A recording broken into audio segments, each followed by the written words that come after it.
multi.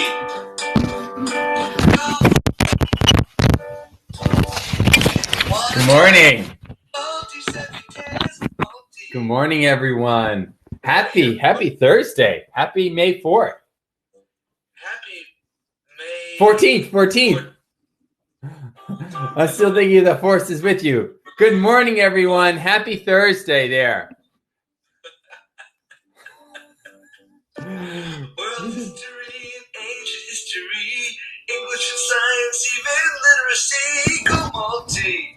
Team, we're going to continue through and we're going to jump right into the 20th century. We're going to finish off with a couple things that were going on at the end of the 19th century and jump right into the 20th century. We're going to go through as many concepts as we can during this time, and we'll see how far we get. We'll see how far we get with this stuff, okay? There's so much to I know, there's so much to do. There's so much to do. It's crazy. But I think we can, I think I can do some things. So much happened then. You got a song? 20 cents. You ready? Yeah, I'm ready. 20th century, so much happened then. Lots of wars and stuff and technology. What else happened, Chris, in 20th century?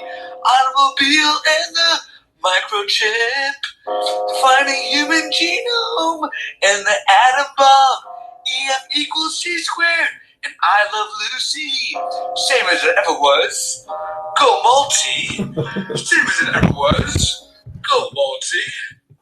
You know, Same as it was. Go multi. it's Go multi.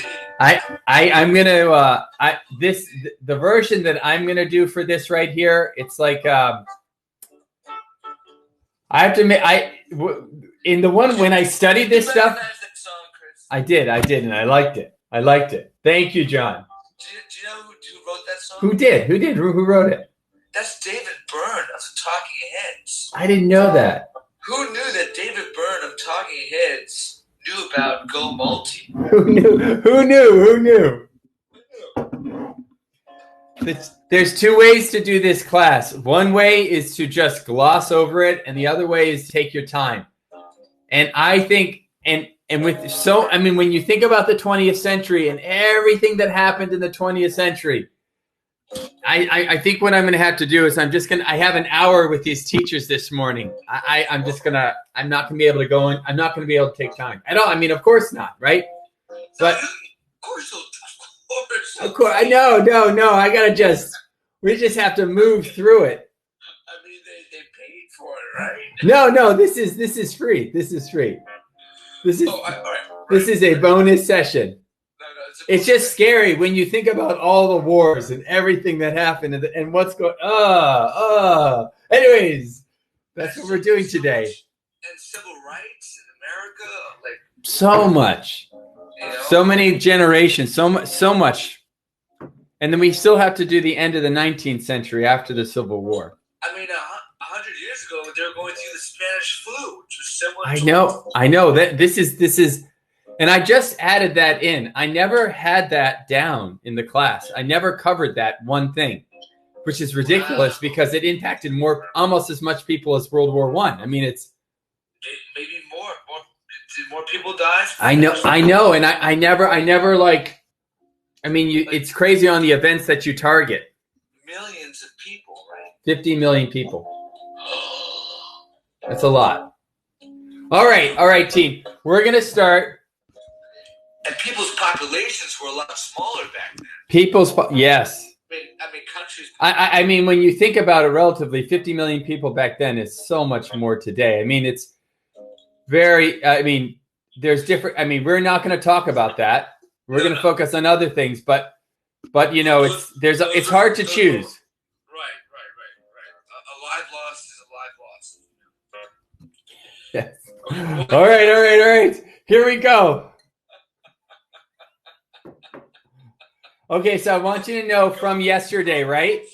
We are live. Stay safe out there, guys. Okay, John, we are live. We are streaming live right now, and I'm going to post this on YouTube. Okay, but we are live right now. and we've been streaming live, and I got it to work. All right. I want you to have a great morning. Okay. Okay. I'll talk to you. I'll talk to you. Yeah. Yeah, same as it ever was. 20th century. Same as it ever was. Have a great morning. Okay. You too, guys. Thanks, man. Thank you.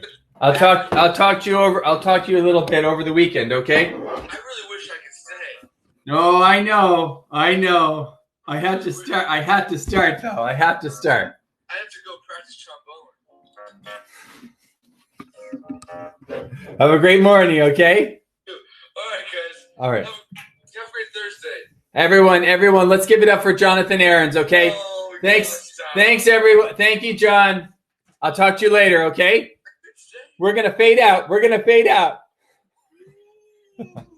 I'll talk to you later. Have a great morning, okay? Okay, too. All right. All right. Let's begin.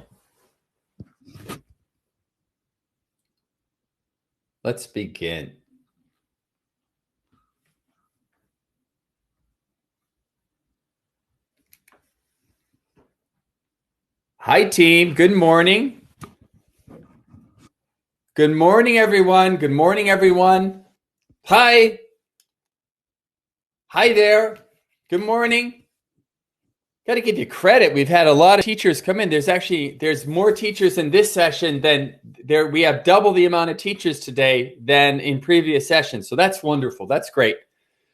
I want to give you an option on how you want to approach the 20th century and some of the stuff that we're going to do. We can't do everything. There are two ways we can take our time. And if we take our time, I think we'll be lucky if we get to 1945, maybe. Or we can just target questions and fit in as many questions as we can. And then I think, if we target the questions, we'll get a little bit further. So I want you to, the teachers that are currently in the room right now, I want you to let me know, what would you prefer? Taking our time or just doing questions, just focusing on questions? And realistically, we have an hour. So give me some feedback right now. What would you prefer to do? Okay, so I'm getting questions. So I'm not going to teach history so much as we're going to analyze history questions. And we're going to look at, hopefully, we'll look at this range here, questions coming after the Civil War. We actually did a couple after the Civil War, but this is post-Reconstruction, through the first half of the 20th century. And then we'll look at questions that would fall after World War II, probably to the 1980s. And then we'll just answer some map questions. So everything today will just be applied history questions evolving around the 20th century. Thumbs up. Is this fair? I think that's something. Okay, I think we can do that then. Then that's how I'll approach today. Okay. First set of questions is going to be on the Gilded Age, and this has to do with this period after the Civil War, after Reconstruction, where we're going to see a lot of new technologies come out, and these technologies are going to lead to major corporations, and we're also going to see the rise of monopolies, and we're also going to see the rise of labor. So we're going to see a whole bunch of things developing in the U.S. economy. And the economy grows very rapidly. So let's look, and first thing we're going to look at in this Gilded Age is we're going to look at how technology in the economy was transformed with the railroads. Take a moment, please, and read over this question, thinking about this period of time and how the railroads, the transatlantic railroad that was finished in 1869, how that transformed things in the economy. Take a few moments and read this one over, thinking about this period of time and the transcontinental railroad. Take a moment.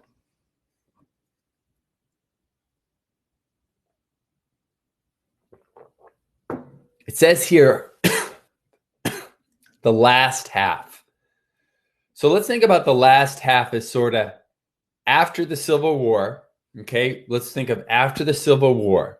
The last half of the 19th century is after the Civil War. And it's talking about farming. And farming change, it moves from being small family farms to large commercialized farms. And it's talking about, what led to this? Give me a thumbs up if you have an answer. Was it having to do with these elements here? No, these are actually all, no, it's this one right here, right? And let's highlight this phrase, technological innovations. And let's write down that phrase is referring to the railroad.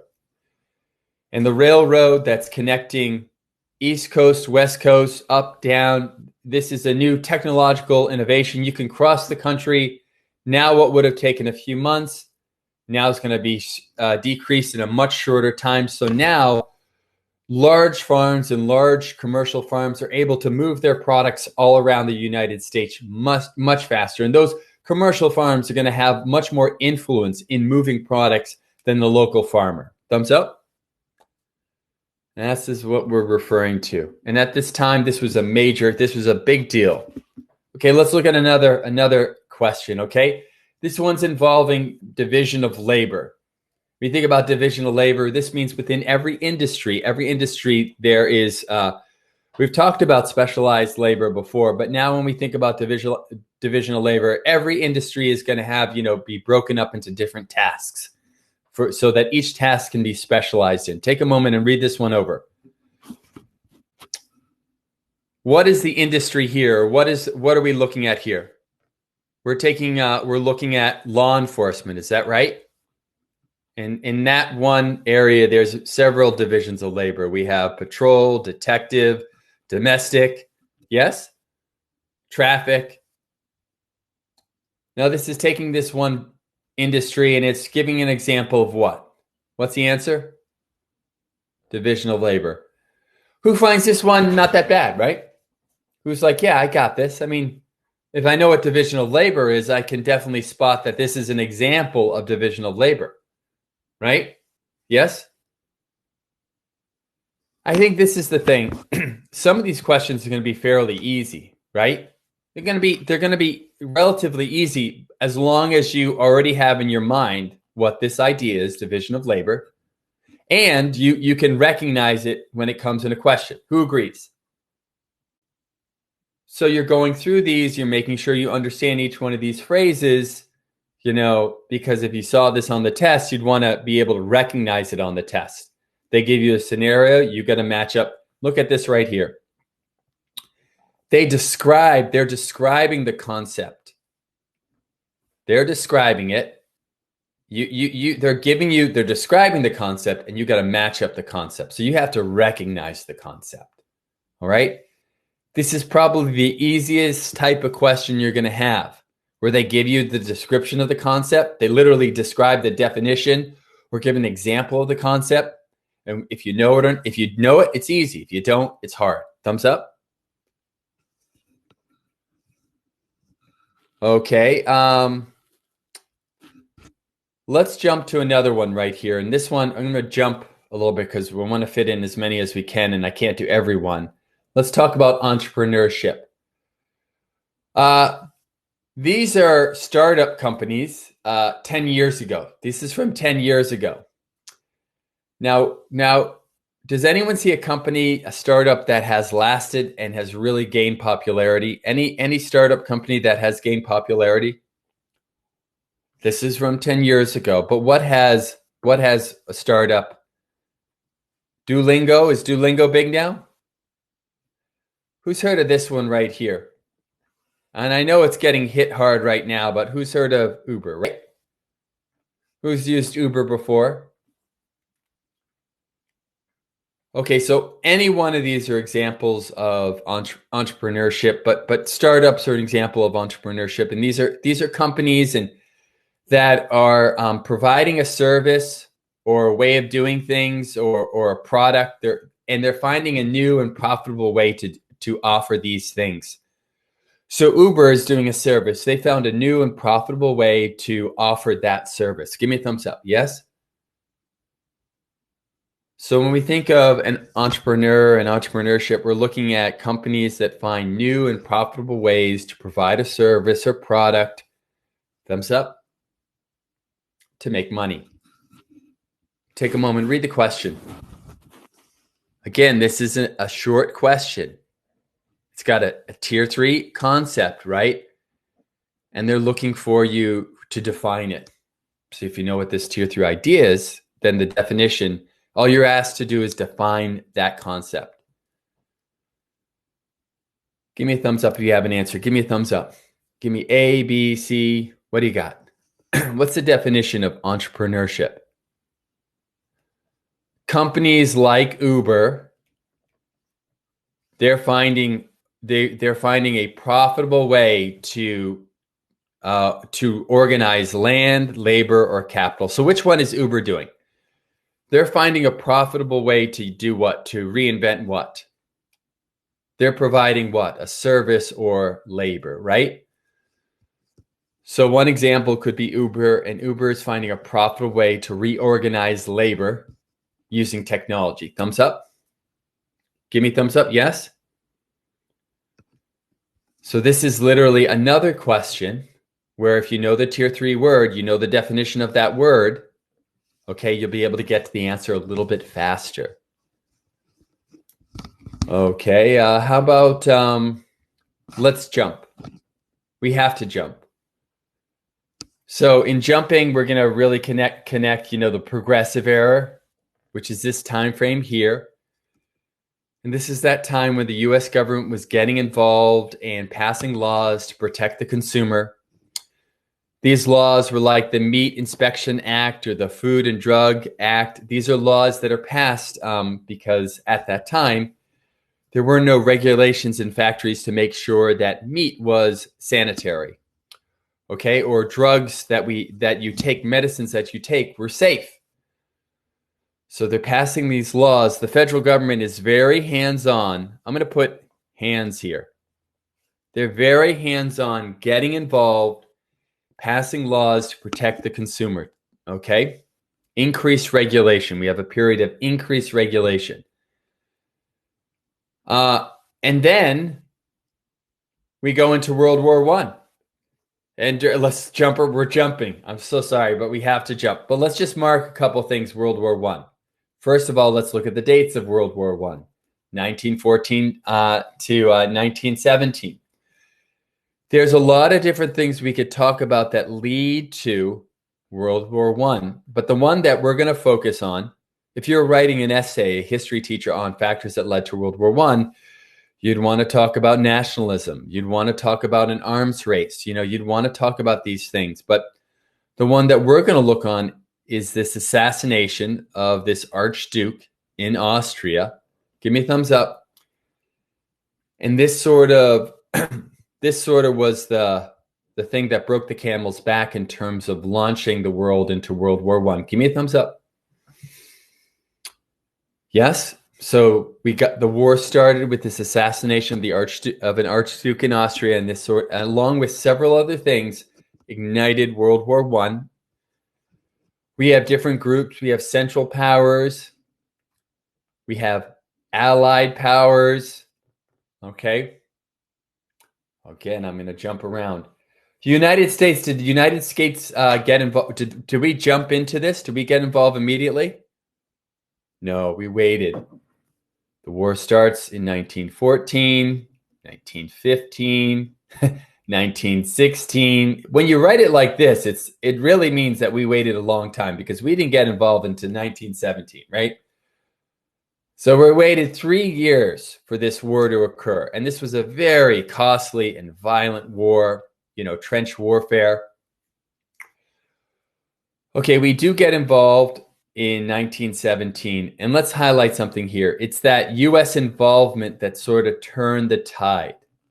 Give me a thumbs up. So how did the war end? U.S. involvement turned the tide. And now that we think about it, what also might have ended the war? What also might have ended that war or helped influence the end of the war? Give me a thumbs up. Who's got something? Spanish flu in the spring before the war ends. It's going to impact over a third of the population. Eventually, it's going to kill over 50 million people by that fall, right? Interesting. These two events are overlapping, right? We're still fighting the war in the spring of 1918. The war is over in the fall of 1918, but still, this is killing off a lot of 50 million people. So it's interesting how this event. I was talking to John, who does the GOHAcademy show with me. We never really targeted the Spanish flu before. We always are so focused on World War I. And the Spanish flu was like, got to keep going. But when you think about it, 50 million people, a third of the world population being infected by that pandemic, 500 million people being infected and 50 million people dying. Okay, wow. And you think about that impact. I mean, the question is, why haven't we been talking about it in the classes? You know what I mean? It's funny how you focus on certain things and forget others. Okay, so real quick, type something in real quick. How did the war start? What was an event that happened that led to World War I? Type something in real quick. Type. An assassination of an archduke in Austria. How did the war end? U.S. involvement with troops and resources. Okay. Let's jump and not talk about the 1920s, right? Or the roaring 20s where we're trying to get back to normal. Lots and lots of things are happening during the 1920s. There's a lot of consumerism. That means people are buying things. There's urbanization. That means the cities are growing larger and larger. There is a renaissance in art and culture going on in Harlem and throughout the United States. We have a renaissance in music and dance, also in writing, all this incredible creative period. We also have during this time a rise of intolerance, and the Ku Klux Klan rises from something that had been suppressed during Reconstruction to close to 3 million followers. So lots of things going on during this time. Some good things and some very bad things. But let's write down here, the U.S. government was very hands-off. That's my image for hands-off, right? They weren't regulating the economy. Not regulating the economy. And that leads to, on October 29th, on that Monday in October 29th, the economy is not being regulated and it crashes. Is that right? Give me a thumbs up. This is the Great Depression. Yes? Who's seen this picture before? And 10 years ago, I was talking about the Great Depression, the second Great Depression, right? When was the second Great Depression? The second Great Depression in terms of U.S., when we talk about it, that's from 2008 to 2010, right? People losing their homes. Who remembers those days? Yes? Kind of? Sort of? Maybe? Come on, give me a yes or no there. There's a pretty big group here. You forgot? Oh, yeah? Team, do you know what we are faced with right now is going to make this, what we're faced with right now is much closer to this. Not to say that this wasn't bad, but it's kind of scary what's going on right now. It's when you think about it, it's much more severe than this one right here. If you thought that one 10 years ago was bad, what's going on right now with the U.S. economy is I think far worse. But we got to stay positive and keep it. Yes, you're hearing what I'm saying though on that? And we're going to see, and we are seeing right now, the type of spending that was going on during this time. So it's kind of relevant. It's more relevant. You're going to see here, let me go back. Let me do this one right here. Lots of government spending going on during this time to get us out of this hole. And this is going to involve things involving the New Deal. Let me write down New Deal. So our New Deal, we're looking at the New Deal, and I'll write down 1933 to get us out of this incredible hole. The federal government is passing all these federal programs and spending all this money, just like we're doing right now. Okay, but probably going to have to continue because this was over several years, and this was over a decade to dig out of that hole. Over a decade. We're probably more in a similar situation, but the federal government is passing all these programs to help people get back their jobs. Now, there's lots of different federal programs. There's this one and this one and this one and this one that are designed to help people secure their jobs and their livelihood. But I want to focus on within the New Deal during this time. First, let's make the honorable mention. The government is please write down hands-on again. They were hands-on during the Progressive Era, then World War I happened, and the Roaring 20s, hands-off, and now the government is New Deal in the 1930s is very hands-on, and now they're passing programs designed to protect jobs. Okay, give me a thumbs up.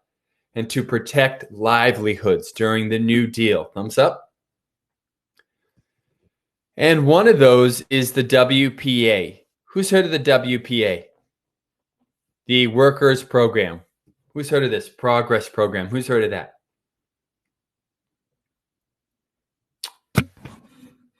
You should. This is a Tier 3 idea. What was the purpose of this program? This was a federally funded program, and it was designed to do what? What was its function? Come on, help me out. Someone type something in. What was this phrase, this acronym here, jargon here, WPA? What was it known for?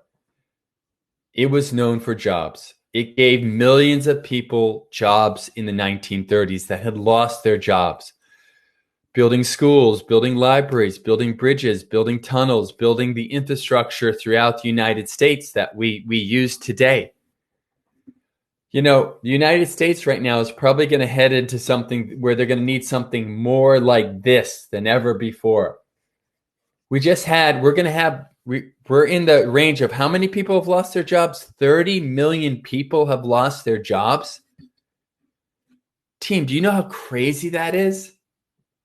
30 million people. The U.S. economy, even at its best, if it was chugging out 500,000 new jobs a month, right? At its best, unbelievable. That would take 10 years to get back there. I mean, we're talking about 8, 10. We're talking a long time if things don't change soon. Okay. You're going to remember here that this was the program that put millions of people back to work. Give me a thumbs up. Yes? Yes? Okay, let's answer some questions real quick. Okay, take a moment. Read the question.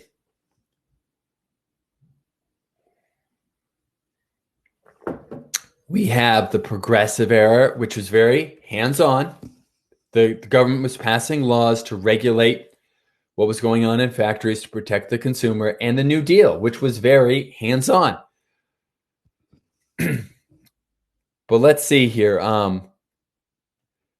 Was the idea with these two Tier 3 ideas that the welfare society would be put in the free market the free market economy and capitalism? Was that the idea that we'll just let the market take care of everything? Yes or no? No, right? No, it was that the problems of society could be solved through government initiatives, right? So what were the problems during the Progressive Era? What were the problems during the Progressive Era? They had to do with the consumer, right? The consumer not being safe, the products not being safe, the factories not being safe, yes? And what were the problems during the New Deal? Jobs, having to do with getting people back to work. So here the government's passing laws to protect the consumer, protect the factory worker, right? Here the government's passing laws to get people back to work. Give me a thumbs up. Yeah? Okay. Again, we don't have time to do this.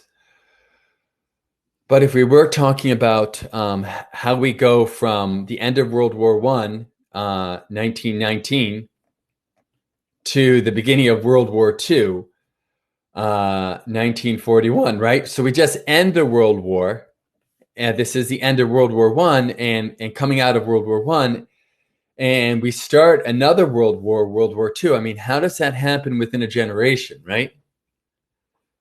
How does that happen within just 20 years, one generation? We end the war. This was World War I was to end all wars. And how do we end it? And then in one generation, we're back in it. Well, there's a lot of different things that go to that. There's a lot of different factors that lead to World War II. Okay. First of all, we should think about this time frame here. In the United States, this time frame here, half this time is being spent, the United States is in isolation, and we're just in the roaring 20s, okay? So we're just getting our economy back, and the economy is growing, and then the other half of the time is the economy dealing with the Great Depression, okay? And so there are things going on around the world, but the U.S. is not heavily focused on what's going on in the rest of the world. They're more focused on what's going on in the United States. But there are other things going on in the world right now. Let's highlight the Versailles Treaty. If you had to talk about one factor that led to the rise of fascism in the 1920s and 30s in Europe, you could talk about the impact of the Versailles Treaty and how that the Versailles Treaty created a lot of anger over those that were on the losing side. Because they were Germany, for example, was responsible for paying billions of dollars in war debt, and they lost their colonies around the world, and they went into an economic recession and depression, and that led to massive inflation. So there's actually two things. One, the Versailles Treaty, not only did it punish countries like Germany, people lost their faith in the political leadership at that time. They thought they were incredibly disillusioned by the leadership. At the same time, a second factor happened was a economic recession and depression and massive inflation. And these two things led countries like Germany to be more open to radical groups like the Nazi Party. And this wasn't just in Germany. It was also happening in Italy. It was also happening in Japan. So the rise of fascism and countries that were building off of this, disillusionment and frustration and anger grew. We're not going to be able to do this today, okay? It's not the focus of today. But what we can say, we should talk about a couple things here real quick. What is this phrase, appeasement? What's that tier 3 phrase? Type something in real quick. What's appeasement? This was that European policy that was a nonviolent approach to stopping fascism. This is something that both Britain and France used to try and stop the rise of Germany at this time, to prevent a war. So it was a nonviolent approach to try and slow down Germany's growth and the rise of fascism in Europe at that time. Did it work? Did it work? Yes or no? No, it did not work at all. In fact, what it did was it ended up emboldening Germany continue to be more and more aggressive in its expansion. Okay. All right. Again, I'm going through this. We're not doing the Holocaust, but was the United States aware of what was going on in Germany during this time? With these concentration camps, were we aware? I mean, this is 1930s. That's the start of the New Deal. Okay, and the U.S. wasn't going to get involved till 1941, but were we aware of what was going on during this time? Yeah, there were a lot of things going on that we were aware of. The full extent of the concentration camps, no. I mean that stuff there, that was that came out at the tail end of the war. Okay, but we were very aware of what was going on day to day. I mean, this was 1933. This stuff was in the newspapers. It just wasn't the focus. At that time, the focus was in the 1930s, it was jobs in the United States. Okay, all right. But we don't have time to cover all these areas. We should say this though. Let's talk about the time frame here. The war, the United States gets in the war in 1941 because Japan bombs Pearl Harbor. Give me a thumbs up. Or we could say a foreign power bombs a U.S. island off the western coast of the United States. Is that right? A foreign power, Japan, bombs a island or U.S. city off the west coast of the United States. That would be Hawaii. Yes, in Pearl Harbor in Hawaii. And how does it end? Well, in terms of one of the major reasons why it ends is the atomic bomb. But that doesn't end the war. That's sort of the finishing one. Okay. All right. So we are butchering this history here. We are butchering this history, but there's some things you should walk away with, okay? In terms of the rise of fascism in Europe during this time here, you should remember you could make a great essay on talking about economic factors and disillusionment in the current government because of the Versailles Treaty, frustration in the weak government and frustration in leadership. You could make a case for these two things, disillusionment in the current leadership and that weak government, and also economic problems going on in Europe in the 1920s. These two things sort of created that environment for right-wing groups like fascism to grow. Give me a thumbs up. So there's economic and political factors that led to the rise of fascism in the 1920s and 30s in Europe. Here are those two ideas again: economic factors and political factors evolving around the Versailles Treaty, and people being frustrated with their current political leaders dissatisfied with their current leaders for agreeing to some of the reparations that were applied that they had to agree to under the Versailles Treaty. So economic factors and political factors are two things that sort of led to the rise of fascism in the 1920s and 30s. Thumbs up. And also, you're going to remember here in terms of, rise of fascism, not just two factors like political and economic factors that led to the rise of fascism in the 1920s and 30s, but you're also going to remember appeasement. That was that failed nonviolent political policy that Great Britain and France did, right? You're going to research what appeasement was. They basically underestimated how powerful and how aggressive Germany was. Okay, all right. Not bad. We did from 1877 to 1945 in 30 minutes. Woo! How are we doing? Is this okay? We might just make it. Let's talk about after World War I and into the 90s. Now, in this time frame here, the U.S. government was going to be dealing with the Cold War. And the Cold War is referencing thus communism and concerns over communism and the spread of communism.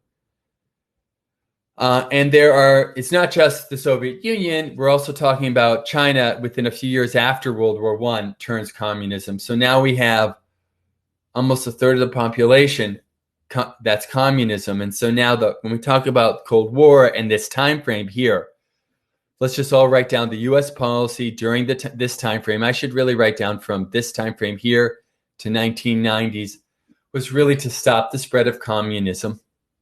Thumbs up.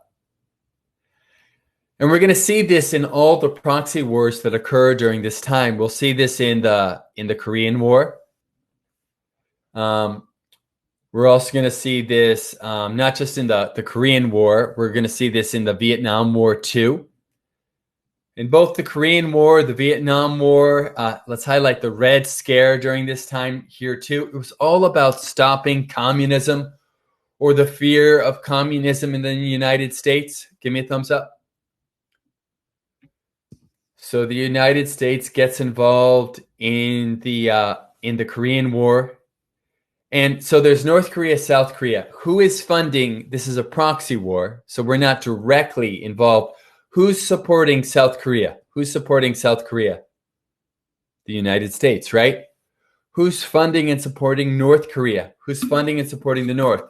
China and the Communist Party. So it's a proxy war involving concerns over the spread of communism. Let's go to the Vietnam War. There's North Vietnam, South Vietnam. Who is funding South Vietnam? The United States. Who is funding North Vietnam? China. Okay.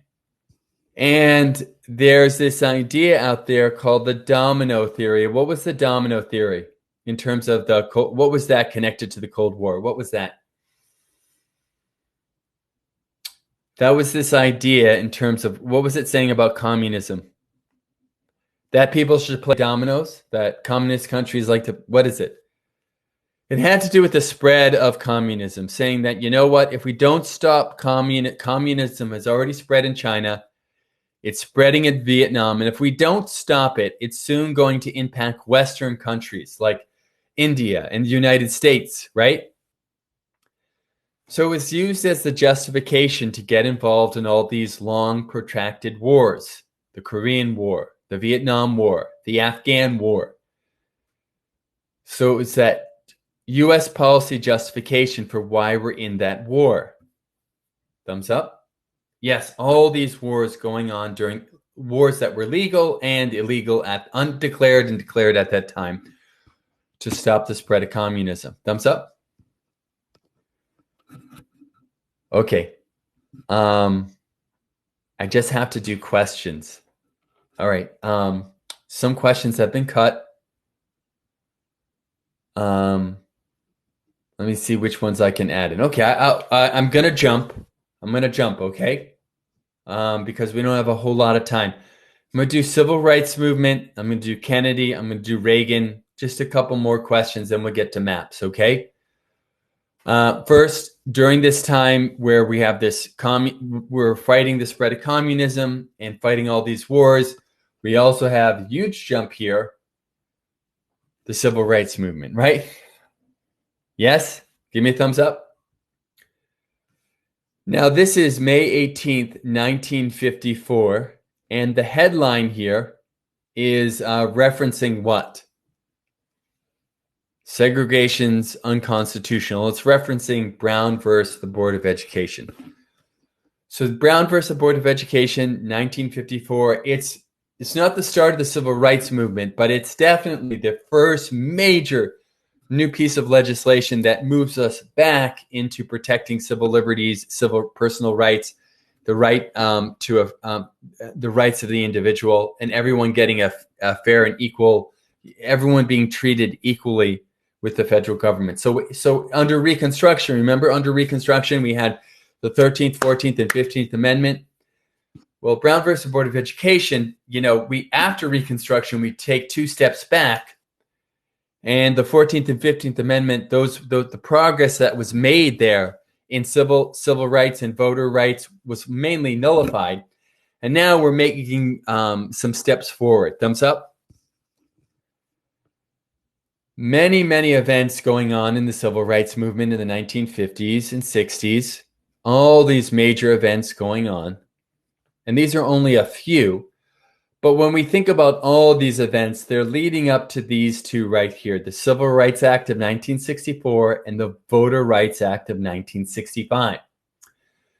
And I'm going to write down here 14th Amendment and 15th Amendment. All right, so the Civil Rights Act says what? It forbids what? It forbids discrimination. It forbids discrimination in public restaurants and public facilities and restaurants. It says that the federal government and these public facilities can't discriminate against someone. Is that right?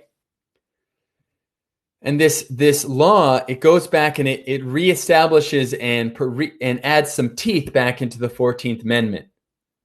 It protects, from discrimination that was going on, that was nullifying things that were going on in the 14th Amendment. And the Voter Rights Act of 1965 makes it illegal to discriminate in the voting booth, right? So this is, again, adding teeth, protecting things that were going on in the voting booth at that time. Okay, preventing, nullifying progress that was made through the right to vote. Thumbs up. Okay, so we could think about you could have questions on, like, what was the Civil Rights Act of 1964? Why was it important? You'd want to be able to talk about what it was, why it was important, or the Voters' Rights Act. What was the Voters' Rights Act? Why was that important? And in any conversation on these two things, I'm hoping you would reference things going on in the 14th and 15th Amendment. Okay. All right, so which one of these had to do with making it forbidding discrimination by the federal government or discrimination in public spaces? The Voters' Rights Act of 1964. The Civil Rights Act of 1964 prevented discrimination. Which one of these has to do with preventing discrimination in the voting booth? The Voters' Rights Act of 1965. I'm sorry, I messed up. But you get the idea, right? I'm going to put a tier 3 here and mark these as very important terms that you should know and you should take a closer look at, okay? Let's see if we can make this connection here. In the 14th Amendment, there is something called the Equal Protection Clause. Who's heard of that? And it says here that the state or federal government can't deprive someone of their life, liberty, and the pursuit of happiness. They can't come up with a law. The federal government can't come up with a law that's going to take these things away unless there's due process. And everyone has to have equal protection under the law. So that's saying you can't discriminate against someone. The federal government can't take away these rights of life, liberty, and the pursuit of happiness unless they go through due process, right? Through a fair legal system. So you can't take away these things unless it's a fair trial, and everyone needs to be protected equally under the law. Yes? Give me a thumbs up. And we said that a lot of these things were nullified after Reconstruction, but the Civil Rights Act of 1964 adds teeth to reinforce this. Okay? Okay, let's answer this question here, okay? Take a moment, read this one over. Take a moment.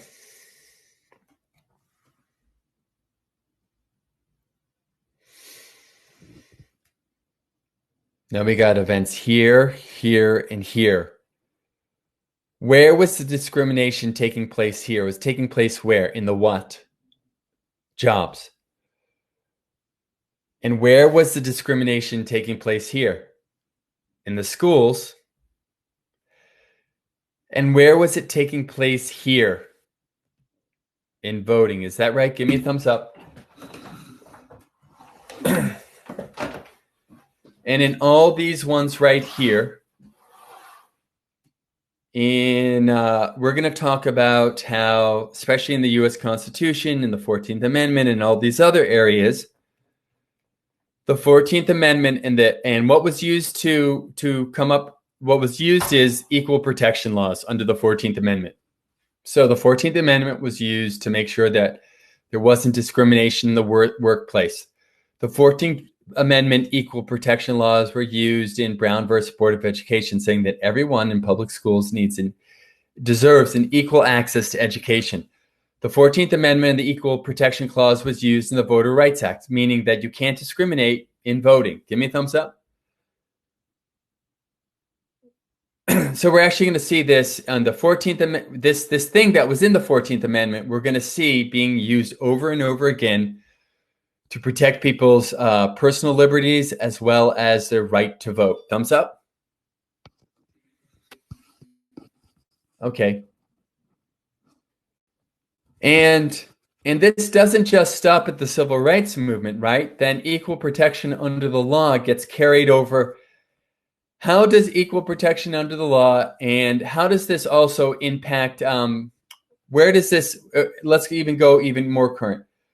How do these laws here with things from the 14th Amendment and 15th Amendment, but how does the civil rights movement, how does this also, in what other groups does it influence? So you can't discriminate in public facilities based on race, but now you can't discriminate now on what? What else? We got the women's suffrage movement in the 1970s, right? You can't discriminate based on gender. Or how about special education? IDEA, right? IDEA. You can't discriminate against individuals' intellectual ability. Thumbs up. We have the Disability Acts going on in the 1970s, 1980s, and 90s, right? Based on the same idea that so it's impacting all groups. So if you ever had to talk about lasting impact of the civil rights movement, you could talk about how it impacted things like the women's movement in the 1970s, or special education, or many other groups over the last 20 years, 30 years involving, protecting individuals' civil rights and civil liberties. Give me a thumbs up. Okay, real quick, let's answer this question on the women's suffrage movement. And it's take a moment and read it yourself.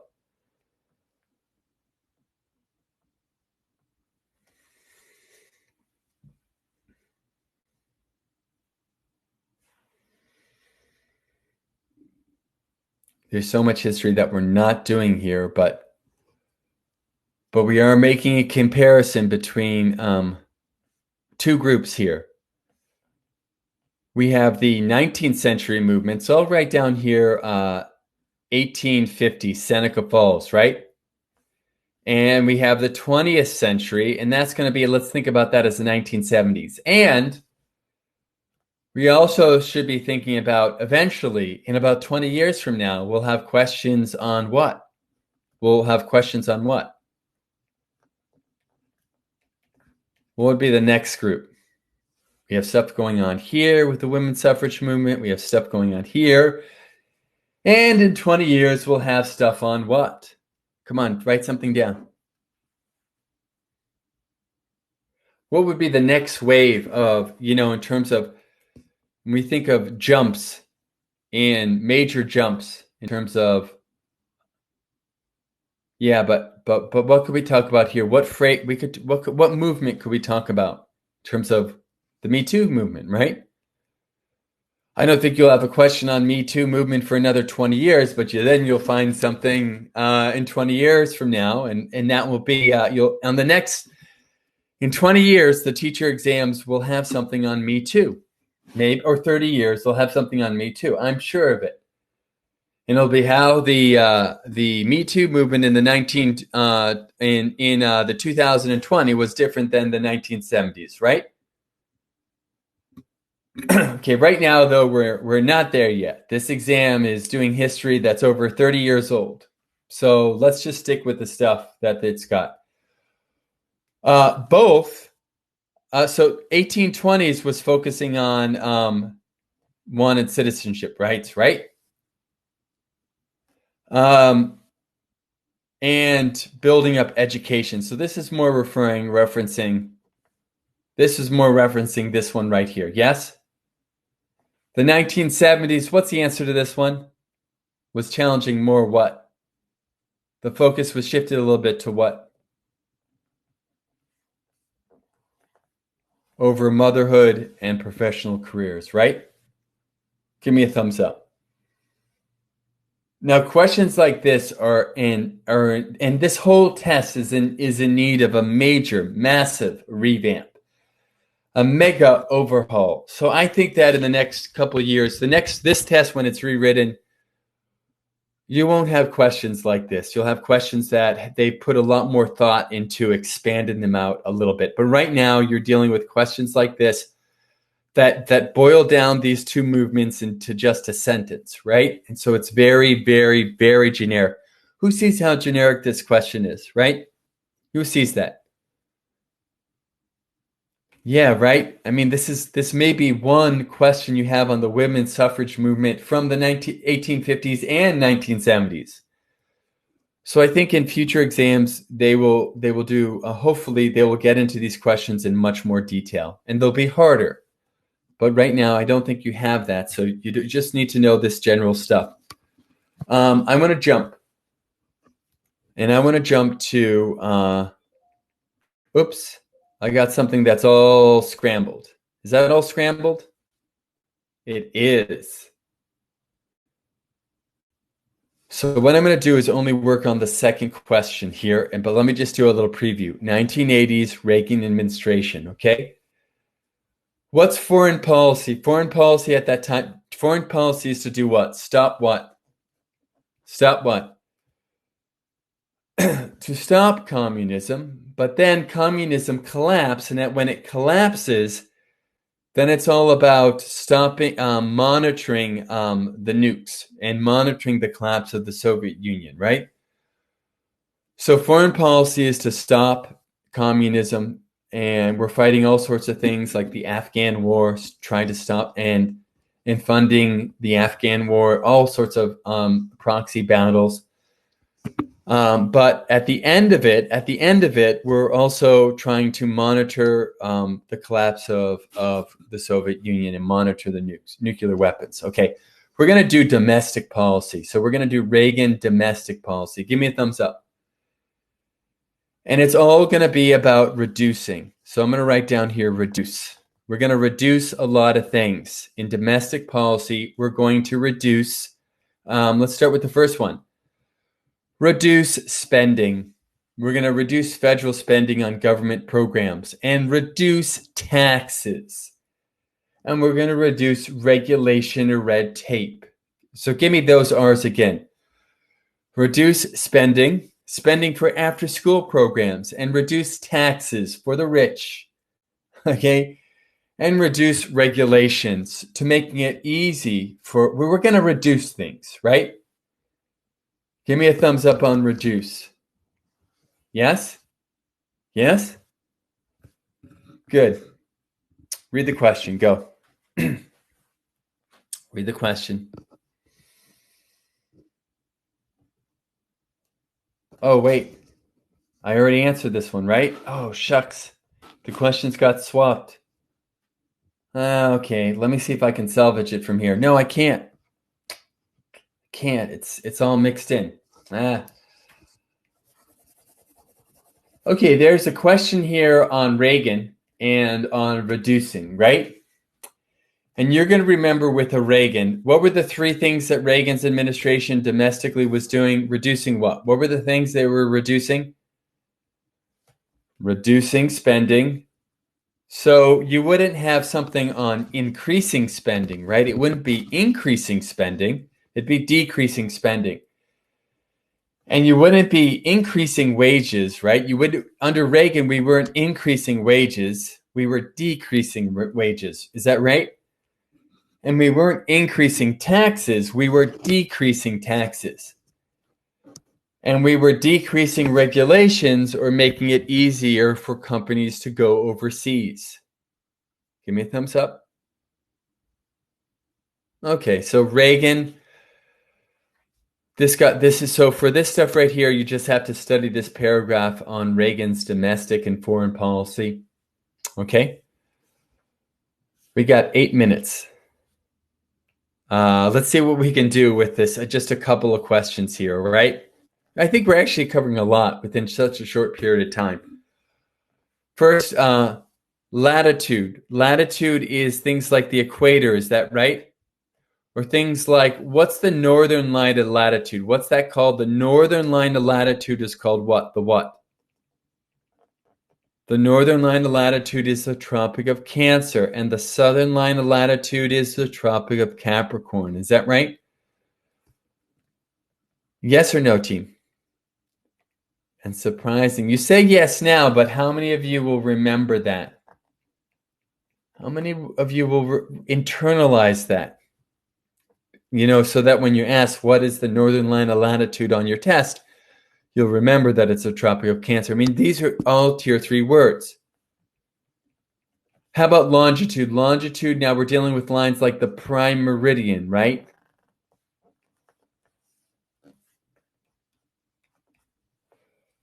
Okay, now when we do things in terms of location and we use longitude and latitude, we always write it down as what comes first. When we're doing location, location is always written as what first? Latitude first, followed by longitude. Is that right? Latitude followed by longitude, yes? Okay, read the question. Read the question. Highlight the word location and logos. Give me a thumbs up. And what always comes first? It's always what first? It's always latitude followed by what? Longitude. Give me a thumbs up. Yes? So which one is automatically wrong? Which one is automatically wrong here? That one's wrong because it starts with longitude. Agreed? Yes? Okay, now let's start with latitude. Let me do with latitude. What is the, I'll write this down in a different color here, latitude here. What is the central line of latitude called? What's that called again? That's the what? That's the equator, right? The equator is the central line of latitude, yes? And logos is north or south of the equator. Logos is north or south. So we know whatever this is, its latitude's going to be north. Is that right? Give me a thumbs up. So we know it's going to be latitude followed by longitude, and we know that logos, whatever it is going to be latitude north. What's the answer? Who sees how we got that, right? We don't need to necessarily know that it's 7 degrees. You just need to know that its latitude is going to be north something. Give me a thumbs up, yes? Can you remember this? Can you remember this? I hope so. Okay, let's talk about geography. And I'm going to do this real quick. When we talk about geography and we talk about biomes and ecosystems, when we think of geography, a geographer looks at large regions around the world. So it looks at how large regions around the world have similar environments or climates, right? That connect to living things, land and life, living things, right? Ecosystems. And so when we look at geographers, they're looking at large chunks of land that have biomes with land that has areas with overlapping climates, which have very specific types of producers, consumers, and decomposers there. Yes? And we've talked about different biomes, different types of land, like we're in a temperate zone, right? So is Northern California and Washington, D.C. and Puget Sound. And what's the biome in Africa? Northern Africa, it's what? What's the biome there? It's what? Desert biome, right? So these geographical regions have similar biomes and similar organisms living in these areas. Is that right? Okay, let's answer this question first. Read it over. Think about it first.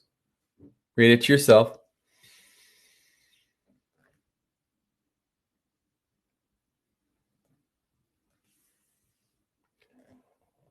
So I know we think of geographers looking at land, but when they talk about ecosystems, this is this interaction between things that are living and non-living. right? That's referring to the land, right? There is an interdependent relationship between living and non-living things within an ecosystem. Yes? What's the answer here? So when we're talking about ecosystems from a geographer's perspective, we're looking at that interdependent relationship between the organisms, the producers, consumers, and decomposers, and the environment or the land. Thumbs up. So when we're thinking about geographers talk about ecosystems, we're looking at that interdependent relationship between living and non-living things on land. Thumbs up. Yay. Kind of a tough one. I know it's tougher than you think. How about this one right here? Another one. This one involves, this one involves land, and we're gonna do one involving land biomes. Okay, so real quick, we got land here. So letters A, B, and C are land. What is the biome here? What is the land? What is the topographical feature in each of these sections? It's all what? Northern Africa is what? Tropical rainforest? It's a desert. Saudi Arabia, desert. Australia, desert. Who agrees? Yes? And then we're also going to do one on water. So we got ABC referred to land features, topographical features within a biome. And we're going to do water. So let's start with water here. Water, like 2 is what? That's called the what? The Red Sea. What's 1? The Bay of Bengal. It's in the Balkan Sea. This one right here is a bay. It's south of India. It's the Bay of Bengal. And this ocean here, this sea here it's south of China, South China Sea. Okay, let's answer these 2 questions. Ready? Are you ready? Read the first question. Go. That's a question on maps. And it's dealing with land, or let's write down topographical feature. Tier 3 word. It has to do with what is the land feature? What is a characteristic of that land? What is the feature of Northern Africa, Saudi Arabia, and most of the outback? Is it mountainous, plains, plateau? What is the answer? They all share what? Desert. Thumbs up. Give me a thumbs up. Okay, now let's do another one.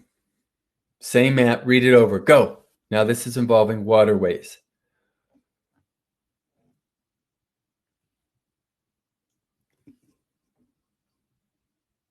We almost did it. We came so close. But this is our last one for today, so we did pretty good. Okay, I'm going to highlight bodies of water. What's this one right here? 2 is what? Help me out. 2 is referencing what? What is that? The Red Sea. And 1 is what? The Baltic Sea. And this is what? The Bay of who? The Bay of what? The Bay of Bengal. And this one right here is the South China Sea. And what would this one here be? What would that be if we added in an E here? What would that be? What's this one? If we added in that, I'm sorry, if we added in not that would be a 5. This is the what? Mediterranean, right? Good to know. Good one to know.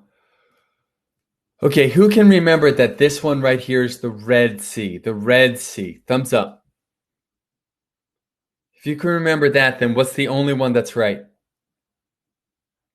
Then this one's right. If you can just remember one of them, the Red Sea, then you should be able to get the right answer. Or you know what? If you knew that this was the South China Sea, then you also would be able to get the right answer. Or if all you knew was this was the Baltic Ocean, you knew that was the Baltic Sea, then this would be the only one that's right. Who sees that, right? And you know what? If all you knew was that 3 was the Bay of Bengal, then that could, so really all you need to know is one of these to get the right answer. Who sees that, right? Okay.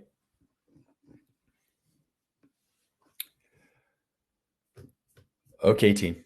So in wrap up, in conclusion,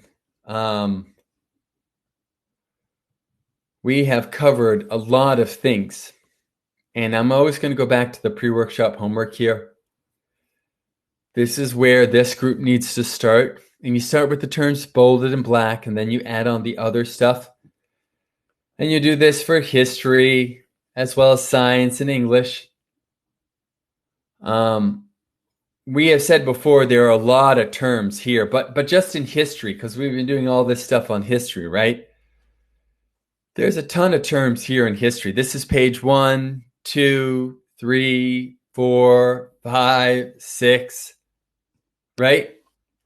That's from the history list, right? Those are just the words from the history list on the pre-workshop homework. But you're going to go back, and in your study of history, world history and US history, you're going to focus on first the terms bolded in what? What are you going to do first once bolded in what? Bolded in black, and then you're going to go back and do the other ones. Yes? Okay, so I'm just going to, some words that we've come across in these review sessions real quick. If you had a question on the Northwest Ordinance, what's that involving? That's involving what? Help me out real quick. Just testing you out. That's involving what? Come on, type something in. Those that have been here for the last week. That's involving what? Northwest Ordinance is involving what? How territories joined the Union. How those early territories became states. And they required how many free citizens? How many free white males? 5,000 white males, right? Okay, how about this one right here? What's Article 5 of the U.S. Constitution? I forget. What's that? I forget. That's involving what? Come on, help me out. The amendment process to the U.S. Constitution that requires Congress to pass something by a 2/3 vote. And then it goes to state, local legislation, local governments, and they have to pass the amendment by a 3/4 vote. So the framers of the U.S. Constitution, they wanted to make it possible for the federal for the government to change, but to get a 3/4 majority, they wanted to make sure that everyone was on board. They wanted to make it hard enough. They wanted to make it challenging. Okay. Okay. How about this one right here? When we talk about when we do something on so few ideas to pick from, but we just did this one today. Entrepreneurship. What's that? I forget. What's that? That has to do with a company finding a profitable way to do what? Like Uber, find a profitable way to transform and reuse labor or capital, or provide provide land and use that in a profitable way like Uber. Okay, so you're going to go and you're going to study these words and terms and phrases and look at the stuff that we did to really help you get as many concepts as possible. Yes? Yes? Okay, team. Thank you so much. I really wish you the best on this. Please keep me posted on how your exams go, okay? Whenever you take them. And did you guys like doing it in the morning? Who liked doing this stuff in the morning? Who likes the morning or the weekend? Is there a preference? Are there any teachers in the room right now that are current teachers? Who's a teacher right now who's working but can still make a 7 o'clock session? Yes? James, yes. So you're saying that when do you start work? Just curious, when do you start work? When do you actually start your work? 8:30? So you're saying when you're doing this from home, in theory, you could make a 7 o'clock session because you don't really need to log in till 9. Okay, so it might work for some teachers. The stay-at-home stuff and doing the classes at home might work. Who likes the weekend time better? Saturday and Sunday. Who likes that time better? Who's just write down weekend. I prefer weekend. Okay, those that are listening, type in weekend or morning. Are you a weekend person or a morning person? Weekend would be like Saturday and Sunday, or morning would be like 7 a.m. Okay, I see a lot of weekenders here. Okay, all right. This is good feedback. Thank you, team. Team, thank you so much. Please keep me posted on how this goes, okay, over the next couple of weeks and months, all right? Thank you, guys. Have a great day. I hope you enjoyed the sessions. Have a great day, team. Take care, okay? Bye, guys.